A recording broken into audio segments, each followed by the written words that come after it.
విశాఖ జిల్లా కలెక్టర్గా హరీంద్ర ప్రసాద్ బుధవారం ఉదయం 10 గంటలకు బాధ్యతలు స్వీకరించారు. కలెక్టరేట్ సిబ్బంది, మీడియా ప్రతినిధులు ఆయనకు అభినందనలు తెలిపారు. 2015 ఐఏఎస్ బ్యాచ్కు చెందిన ఆయన మొన్నటి వరకు రాష్ట్ర ఎన్నికల ప్రధాన అధికారి కార్యాలయంలో అదనపు సీఈఓగా విధులు నిర్వహించారు.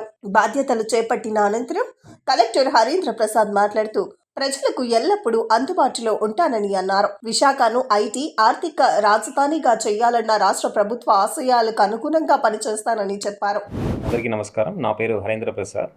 నేను ఈరోజు వైజాగ్ జిల్లా కలెక్టర్గా బాధ్యత స్వీకరించడం జరిగింది. మీ అందరికీ తెలుసు, వైజాగ్ ఒక ఆదర్శ నగరం, ఐపీకే ఒక గర్వకారణం. అలాంటి ఒక నగరానికి జిల్లా కలెక్టర్గా రావడం చాలా సంతోషంగా ఉంది.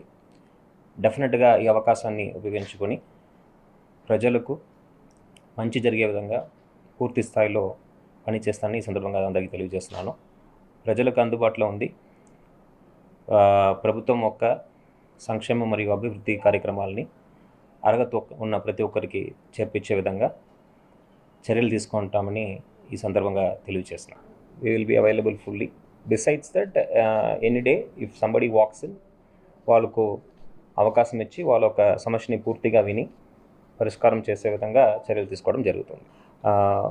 ప్రభుత్వం డెఫినెట్గా విశాఖపట్నాన్ని ఐటీ అదేవిధంగా ఫినాన్షియల్ క్యాపిటల్గా చేయాలనే ఉద్దేశంతో తీసుకురాబోతున్న ఇన్వెస్ట్మెంట్స్ కావచ్చు, జాబ్స్ కావచ్చు, పూర్తి స్థాయిలో ఇక్కడ అభివృద్ధి జరిగే విధంగా జిల్లా యంత్రకం ఒక పనితీరు ఉంటుంది.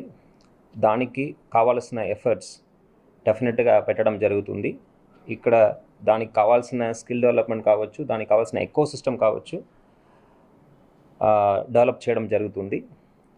ప్రభుత్వం ఒక పాలసీ మేరకు, అదేవిధంగా ప్రజాప్రతినిధుల యొక్క సలహాలతో ఈ అభివృద్ధి కార్యక్రమాన్ని ముందుకు తీసుకువెళ్ళడం జరుగుతుంది.